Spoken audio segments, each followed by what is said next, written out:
el Señor guiará tus pasos en paz. Vamos a hacer una lectura de capítulo 2 de Ageo, versículos 10 al 19.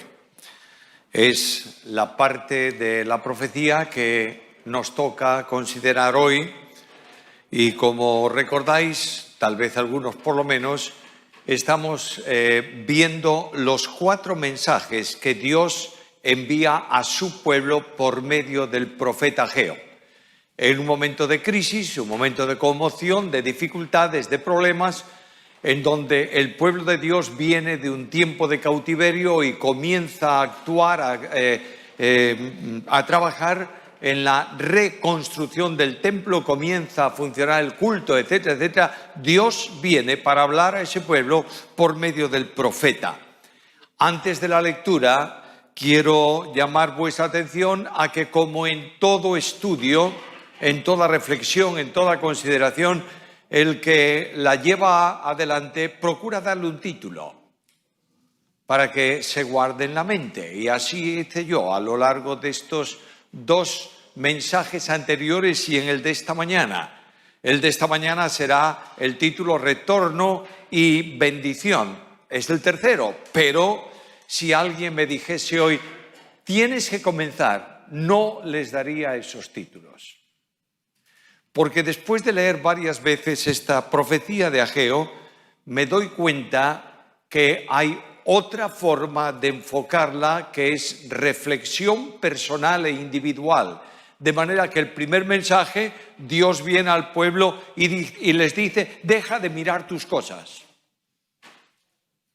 En el segundo mensaje, Dios viene a su pueblo y dice, deja de ver las cosas como tú las ves. El tercer mensaje viene al pueblo y le dice, deja de ver el sistema religioso como tú lo ves. Y en el último mensaje, Dios viene al pueblo y le dice, deja de ver el presente y comienza a ver el futuro. Es una forma diferente de reflexionar sobre la profecía, pero todo ello nos conduce necesariamente de una forma o de otra a los 4 mensajes de la profecía de Ageo. Capítulo 2, versículo 10. A los 24 días del 9º mes, en el 2º año de Darío, vino palabra de Jehová por medio del profeta Ageo, diciendo, así ha dicho Jehová de los ejércitos. Pregunta ahora a los sacerdotes acerca de la ley, diciendo, si alguno llevare carne santificada en la falda de su ropa y con el vuelo de ella tocare pan o vianda o vino o aceite o cualquier otra comida, ¿será santificada? Y respondieron los sacerdotes y dijeron, no. Y dijo Ageo, si un inmundo a causa de cuerpo muerto tocare alguna de estas cosas, ¿será inmunda? Respondieron los sacerdotes y le dijeron, inmunda será. Y respondió Ageo y dijo, así es este pueblo y esta gente delante de mí, dice Jehová. Y asimismo toda obra de sus manos y todo lo que aquí se ofrecen es inmundo. Ahora pues, meditad en vuestro corazón desde este día en adelante antes que ponga piedra sobre piedra en el templo de Jehová. Antes de que sucediesen estas cosas, venían al montón de 20 efas y había 10.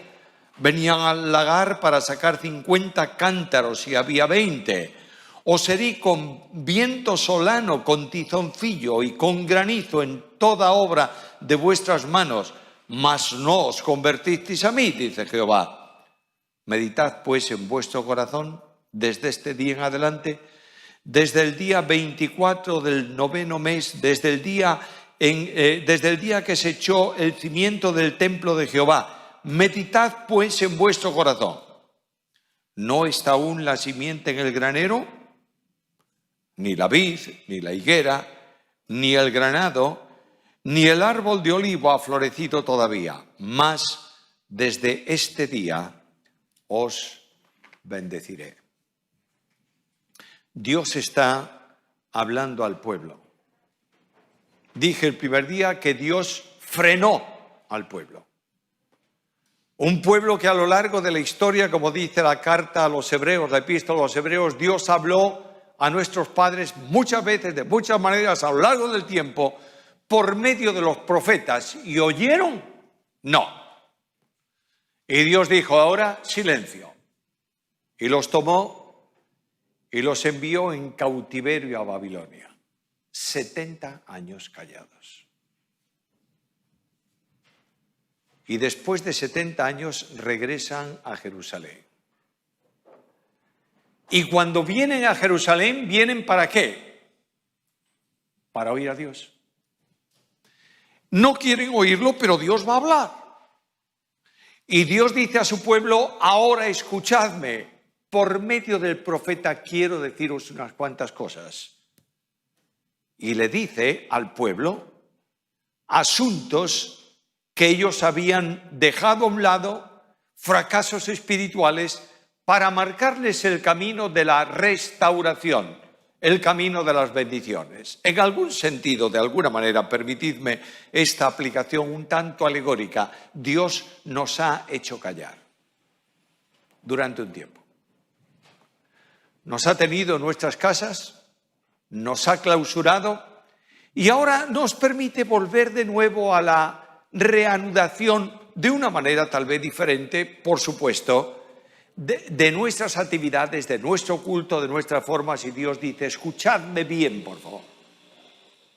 No sois vosotros los que tenéis que hacer, soy yo que quiero deciros lo que debéis hacer. Y ahí Dios le dijo al pueblo, basta de vuestras cosas. En el primer mensaje, dejad las casas artesonadas, lo que para vosotros es lo principal. Y cada uno tenemos nuestra casa artesonada, dejadlas.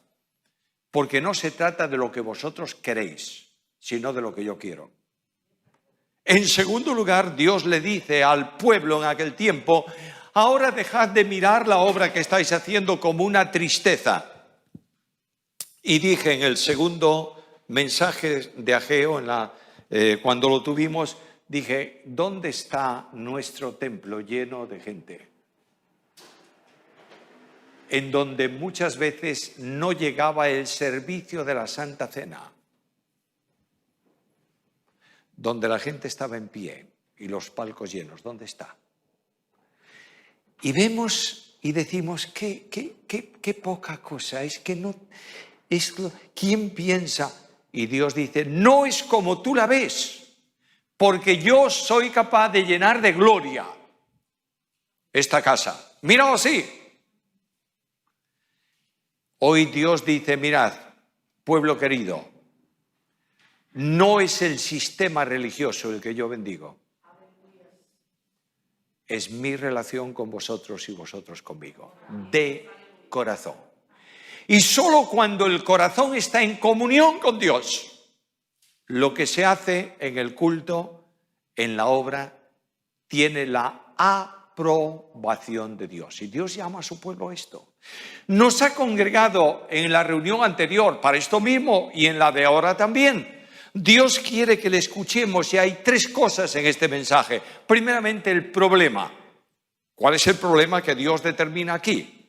En segundo lugar está la solución. ¿Cómo debemos actuar para eliminar el problema que es común a ellos y a nosotros hoy también? Y por último, ¿cuál es la demanda que Dios hace para nuestra trayectoria en los días venideros? Primeramente, el problema. Es un mensaje fechado. Notad, por favor, versículo 10. A los 24 días del 9º mes. Ahora, vuelves la página de tu Biblia al capítulo anterior, capítulo 2, versículo 1. El mensaje anterior, en el mes séptimo, a los 21 días del mes, por tanto hay un mes más o menos de diferencia. El tiempo transcurrido, mejor dicho, son más o menos 2 meses de diferencia, es decir, muy poco tiempo. Y cuando tú te remontas al primero, notarás que apenas en 3 meses Dios habla a su pueblo en varias ocasiones. Hace poquito tiempo que nosotros hemos reanudado, ¿verdad? Y no quiero decir que se esté reproduciendo esto, no lo tomemos así, no es alegorismo la Biblia, pero indudablemente está llamando nuestra atención. Dios está hablándonos en poco tiempo para que tomemos una determinación personal, para que reaccionemos. Los destinatarios, ¿quiénes son? En los mensajes anteriores notaréis que Dios habló primeramente a los líderes del pueblo, a Josadac, a Josué, y ahí está el líder oficial, el líder político religioso y el líder político social del pueblo y también el líder religioso. Y Dios llama a los líderes primeramente para que, actuando ellos de acuerdo con lo que Dios ha determinado, conduzcan el pueblo en el camino de Dios. Primero llamó al liderazgo y luego después llama al pueblo, a todo el pueblo. En esta ocasión, ¿a quién llama? Pues ni al pueblo ni a los líderes. Está llamando a los sacerdotes. Notad el versículo 11. Así ha dicho Jehová de los ejércitos, pregunta ahora a los sacerdotes acerca de la ley. De manera que envía al profeta para que los sacerdotes respondan a dos preguntas que le va a formular sobre cuestiones trascendentes del día a día del pueblo de Israel.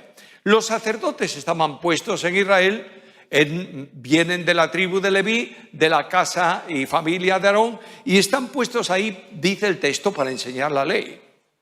Es decir, el sacerdote conocía la ley y la interpretación de la ley. De modo que cuando un juez tenía un problema que resolver y no tenía muy claro lo que la ley decía, iba al sacerdote y le preguntaba, ¿qué tengo que hacer con esto? Son los que conocen la ley, los que conocen la voluntad de Dios, los que conocen la palabra de Dios. Y dice la Biblia, Deuteronomio capítulo 33 y versículo 10, que ellos, los sacerdotes, enseñarán tus juicios a Jacob y tu ley a Israel.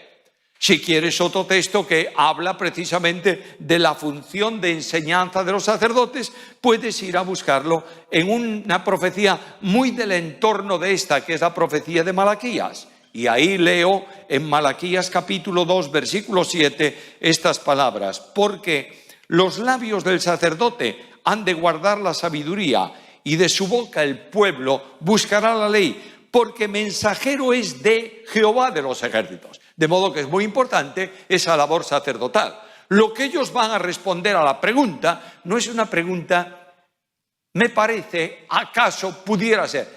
Ellos responden de esta manera, Dios dice. Por tanto, la advertencia, la respuesta del sacerdote debiera ser atendida porque corresponde a la voluntad de Dios. Y le formula dos preguntas legales. Primera pregunta, versículo 12. Si alguno llevare carne santificada en la falda de su ropa, es decir, voy a ofrecer un sacrificio y llevo mi carne para el santuario para ofrecer el sacrificio. Este término carne aquí puede ser el mismo animal que lleva o alguna ofrenda de este tipo. La lleva en la falda de su vestido. Y dice, ¿esa carne santifica la falda del vestido? Sí. Está en contacto con lo que transporta la cosa santa, por tanto es santificado. Pero la primera pregunta es, lo que santifica no es todo el entorno general que esa falda puede tocar, solo lo que tiene que ver con la carne que lleva en sí. ¿Me estáis siguiendo? Es decir, esa carne, esa acción sacrificial está santificando algo. Pero la santidad no se transmite a otros por práctica religiosa. Es decir, si esta falda toca luego otra cosa, ¿es santa? No, de manera ninguna. No es santa la persona que practica algo que tiene que ver con religión. Es santa la persona que vive en consonancia con la voluntad de Dios. Estoy siendo claro en este asunto. Segunda pregunta, versículo 13. Y dijo Ageo, si un inmundo, es decir, una persona que está corrompida porque ha contravenido la voluntad de Dios, ha tocado muerto, ha tocado carne inmunda, etcétera, etcétera. Si una persona que ha tocado alguna cosa de estas toca esa falda que lleva la carne, ¿esto corrompe? Sí, señor. Y lo que está diciendo aquí es que la falta de santidad tiene poder contaminante contra todo asunto que aparentemente tenga piedad. Es decir, la vida religiosa no sirve para nada sin el respaldo de una vida santa. Y cuando una persona practica cuestión religiosa, piedad aparente, en una vida contaminada por el pecado, está corrompiendo todo cuanto hace, y eso no sirve para nada delante de Dios. Es solemne. El profeta viene con problemas del día a día, problemas de la práctica religiosa de aquellas personas. La práctica religiosa, oídme bien esto, por favor, no es evidencia de santidad. Lo repito. El culto en sí no es evidencia de santidad. La santidad es la que nace de un corazón que confiesa su pecado, que vive en comunión con Dios, que acepta lo que Dios determina y que vive en consonancia con lo que es.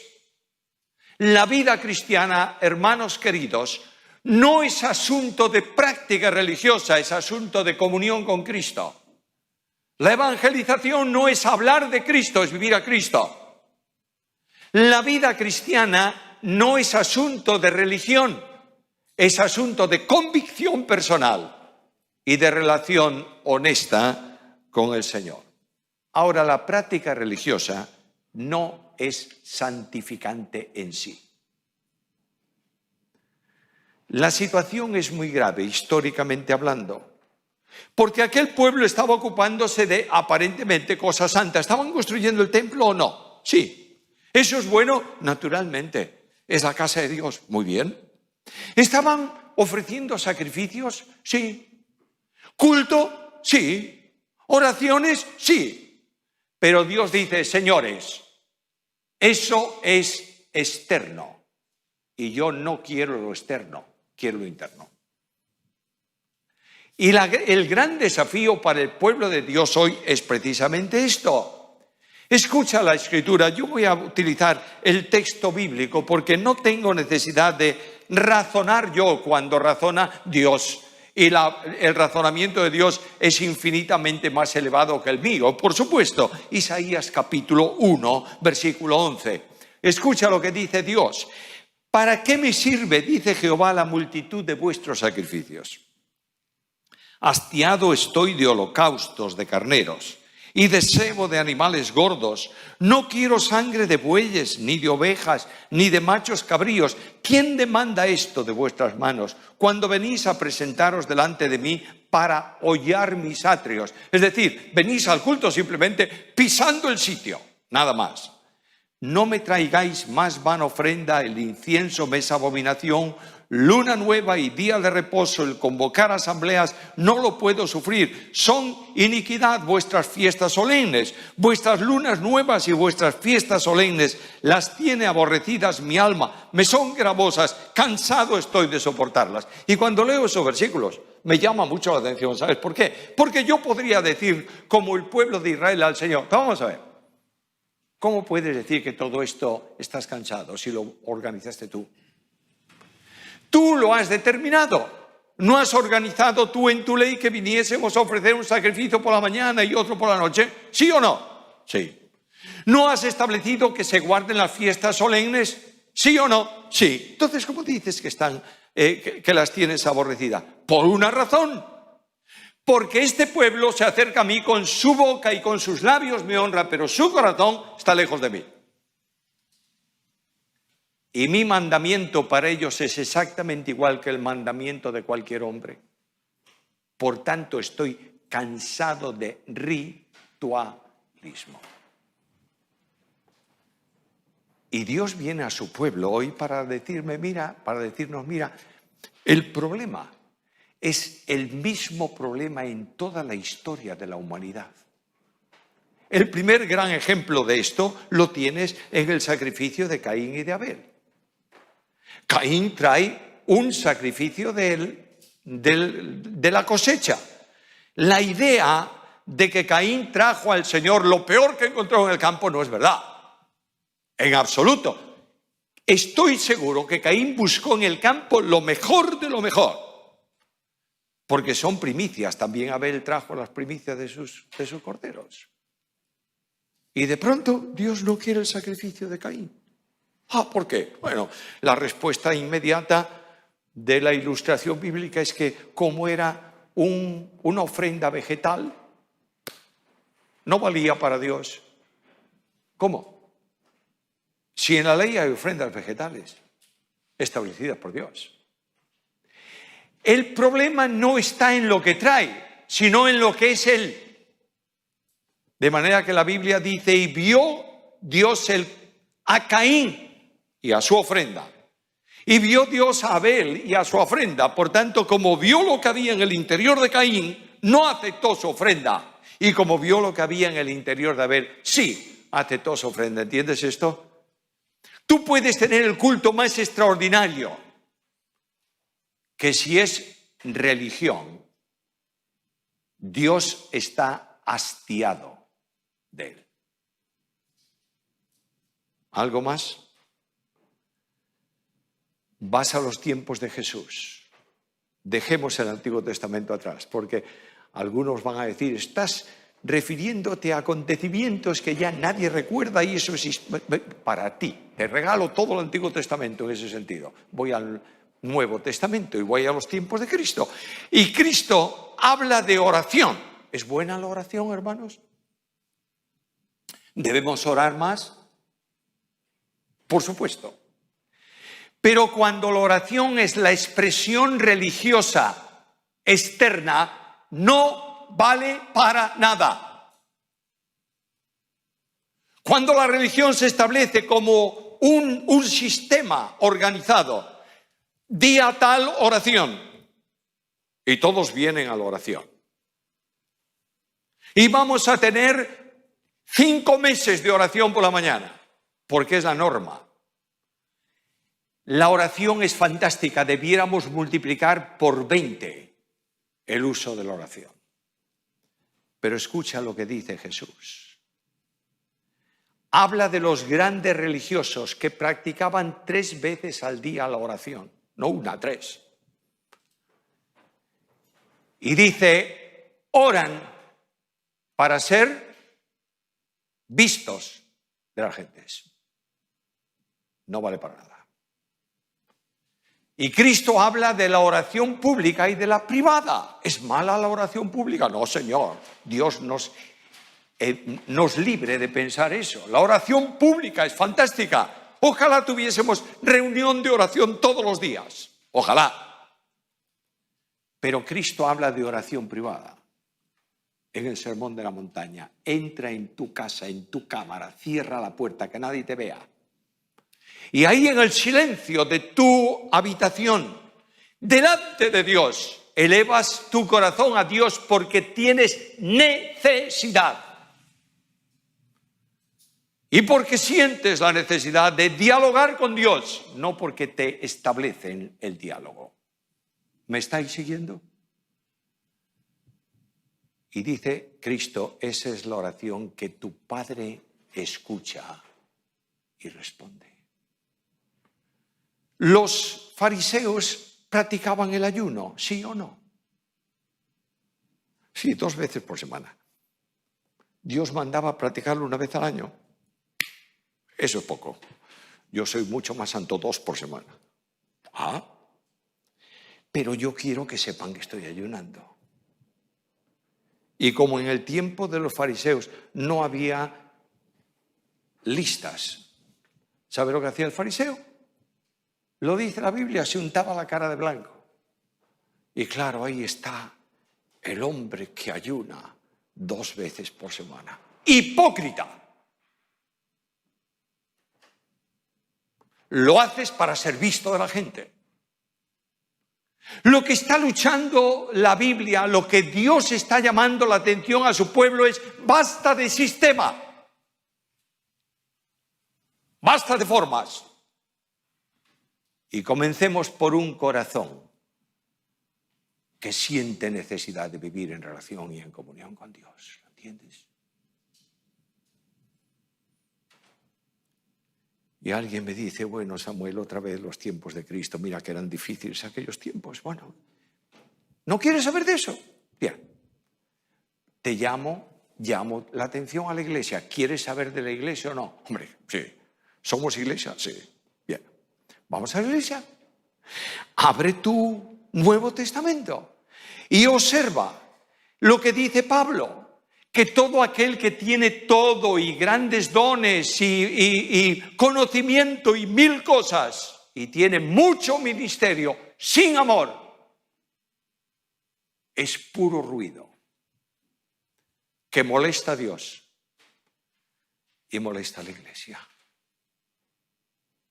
¿Cuánto, creedme, lo digo delante del Señor, cuánto me ha impactado a mí este capítulo? Y toda la profecía. ¿Cómo he tenido que detenerme cuando estaba reflexionando en esto y decir al Señor: Señor, perdóname? No es cuestión de ser el mejor en la especialidad. Es necesario que la vida sea movida por el motor que impulsa el ministerio, que es el amor.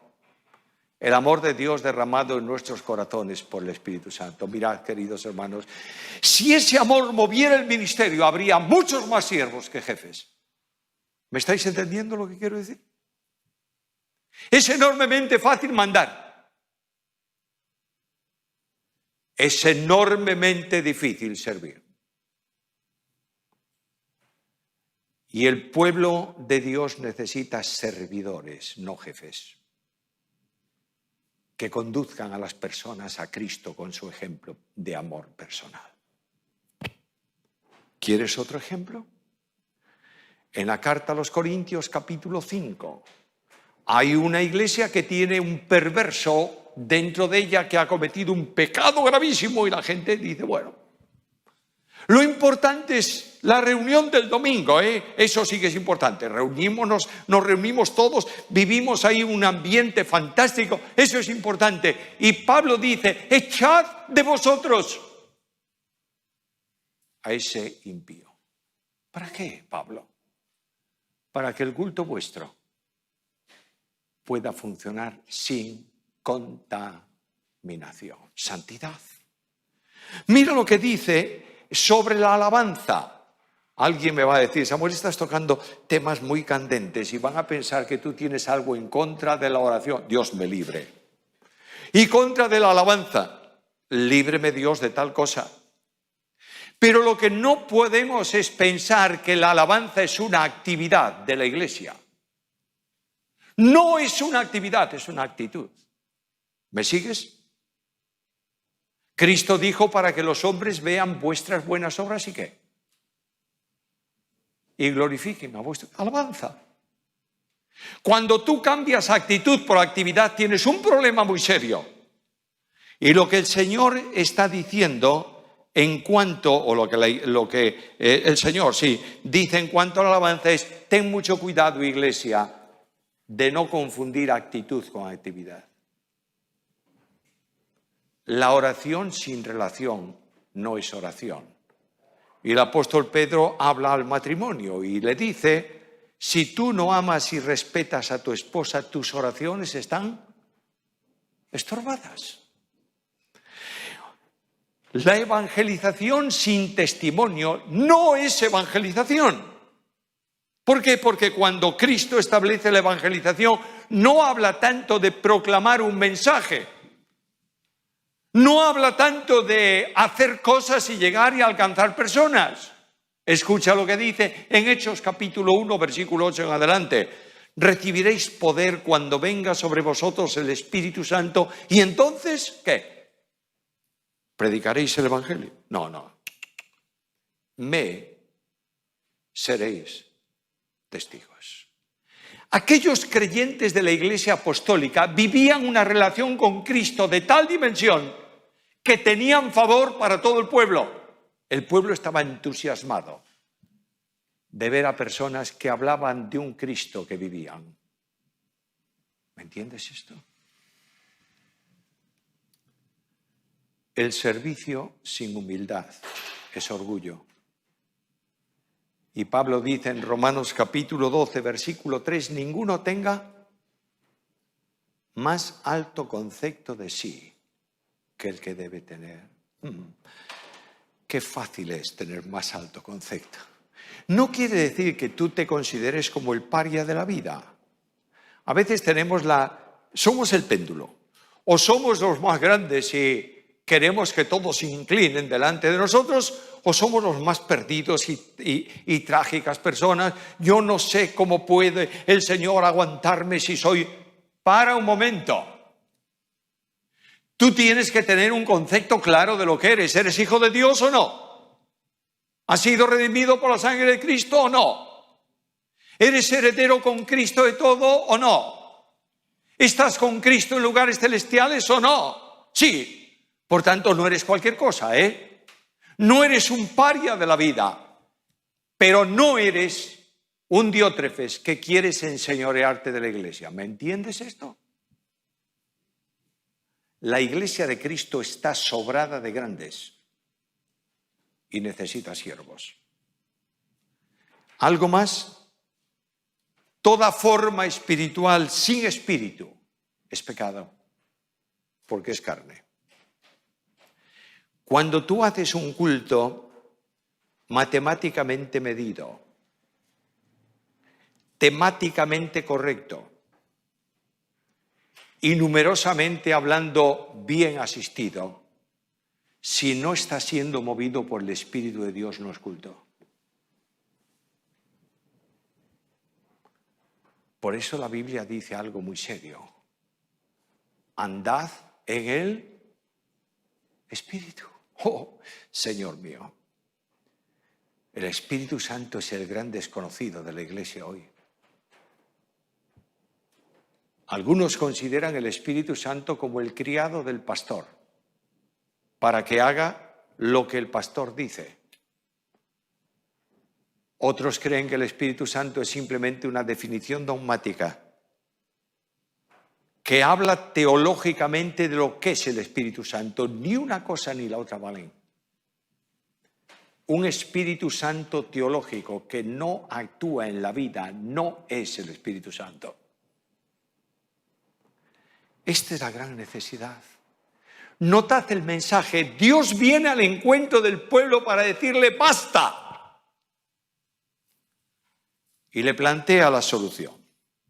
Versículo 15. Ahora pues, meditad en vuestro corazón. Versículo 18. Meditad en vuestro corazón. Versículo 18 al final. Meditad pues en vuestro corazón. Dios insiste. Haz un alto y para, reflexiona. Meditar es poner de nuevo en la mente algo y razonar sobre él. Sabéis que de ahí viene también otra raíz de otro verbo que es rumiar. ¿Sabéis lo que es rumiar? ¿Lo visteis alguna vez? Bueno, hoy en día los urbanitas no ven las vacas, ¿verdad? Qué mal. Pero cuando yo era pequeño sí que las veía. Muy bien. Y la vaca la llevas al campo. ¿Y la vaca come hierba o no? Y la come con toda delicadeza, ¿verdad? Y dice, vamos a masticarla bien, 36 bocados para masticar bien. Y ahora, ¿qué va? La vaca se come toda cuanto hierba puede a toda velocidad. Y ahora ya pasó el día y la vaca la llevan a dormir a su cuadra. Y ahí dentro de la cuadra, ¿qué hace la vaca? Saca la hierba que comió, la vuelve a pasar por la boca, la vuelve a masticar y la envía al estómago de la digestión. Dios está diciéndote a ti y a mí esta mañana esto. Alto. Deja la inercia de la religión y comienza a meditar, a masticar lo que tiene que ver con la vida cristiana. ¿Y cuál es el camino? Versículo 17, segunda parte. No os convertisteis a mí. Luego, ¿cuál es la solución? Convertirse. Pero yo ya soy convertido de hace mucho tiempo y bautizado. Dios está pidiendo un cambio de orientación, que es lo que significa la conversión. Vuelta. Vas en una dirección religiosa y Dios dice, vuélvete a mí. Vas en un pensamiento de reflexión sobre lo que tienes que hacer y piensas que tú eres el que puedes hacer la obra de Dios. Nadie puede hacer la obra de Dios más que Dios. Y Dios dice a su pueblo, ¿tú quieres ser bendecido? ¿Quieres? Vuélvete a mí. Por último, el apóstol Pablo nos da una pauta. Porque Dios está llamando a una vida de santidad. La santidad no es la forma o la expresión de la vida cristiana. La santidad es la única manera de vivir la vida cristiana. Porque Cristo dice a los suyos, a ti y a mí, sed santos, ¿por qué? Porque yo soy. No dice Cristo, sed santos, ¿cómo? Yo soy santo, sería imitarlo, yo no puedo. Sed santos, porque yo que vivo en vosotros soy santo y os comunico mi santidad de vida. Baja el grupo de alabanza para terminar, mientras yo concluyo esto, y el apóstol me da una pauta para saber qué es lo que Dios quiere de mí. Seáis irreprensibles, sencillos, hijos de Dios, sin mancha, en medio de una generación maligna y perversa, en medio de la cual resplandecéis como luminares en el mundo, irreprensibles, que podamos venir delante de Dios y le digamos al Señor, tú sabes, Señor, que tengo problemas porque soy un hombre, pero quiero vivir para tu gloria. Honestos, sin doblez, sencillos, limpios, sin mancha que no haya sido confesada, luminosos, brillando en el mundo en tinieblas con la luz de Cristo, asidos de la palabra, gozosos, porque la vida cristiana es gozo. Un creyente triste es un triste creyente. Necesitamos el gozo de Dios. No consiste en caras largas. Cristo asistía a una fiesta, Cristo se sentaba con los publicanos, Cristo participaba de una buena comida, Cristo bebía, pero era santo. Este es el gran secreto del pasaje y del capítulo y de lo que Dios pone delante de nosotros. La demanda es esta, medita. Y yo quiero pedirte que ahora al final de este culto medites. Comiences a preguntarte a ti mismo, Señor Jesús, ¿qué debo hacer? Y el Dios de la Biblia te dice, limpia, renueva, transforma tu vida. Cuando se electrificaron los faros de costa, antes los faros de costa no tenían electricidad, gas o lo que fuese, yo no sé exactamente lo que era, pero ahí se encendía por la noche, bueno, y de pronto pusieron electricidad, lámparas y qué bueno. Pero aquellos que instalaron los primeros faros, la primera electricidad en los faros, tenían una idea extraña. Cuanto más gordo el cable, mejor va. Luego le ponían un mazo de cobre, de hilos de cobre trenzados. ¡Ay, qué bueno! Una noche, un día, una noche, el faro se enciende de noche. Una noche, el auxiliar del farero, un joven que habían mandado para que practicase porque iba a quedarse, el viejito se jubilaba, se iba, dio al interruptor, miró, no hay luz. Otra vez, escaleras arriba a ver la lámpara, bajar de nuevo, y el viejito le dijo, ¿qué haces? Subiendo y bajando. Y el chico le dijo, bueno, es que no hay luz y estoy viendo por qué. Y el farero le dijo, baja a los contactos, desemborna los contactos, saca el cable, limpia el cable y ponlo de nuevo.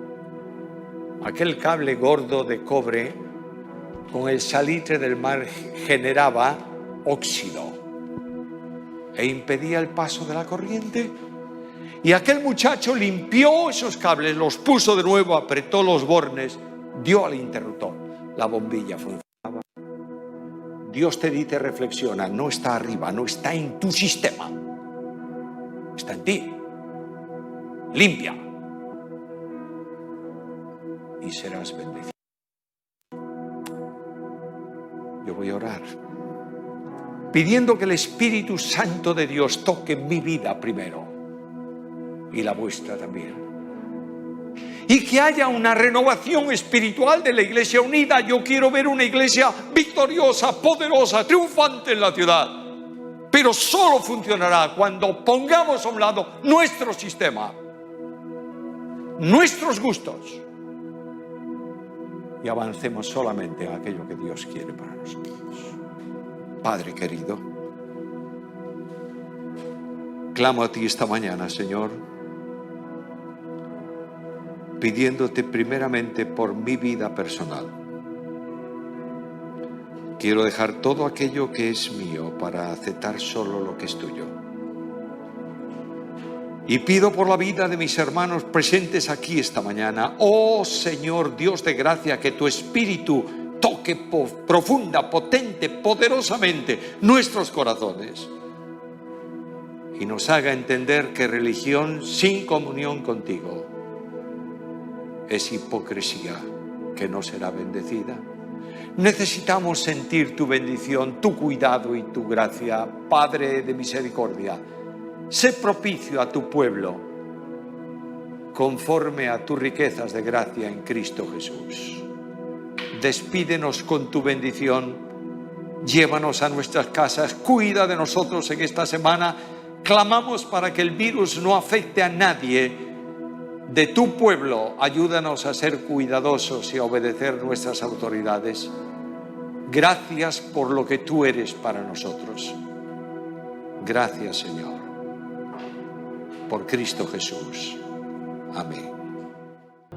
Puedes tener paz en la tormenta, fe y esperanza cuando no puedas seguir. Y aun con tu mundo hecho pedazos, el Señor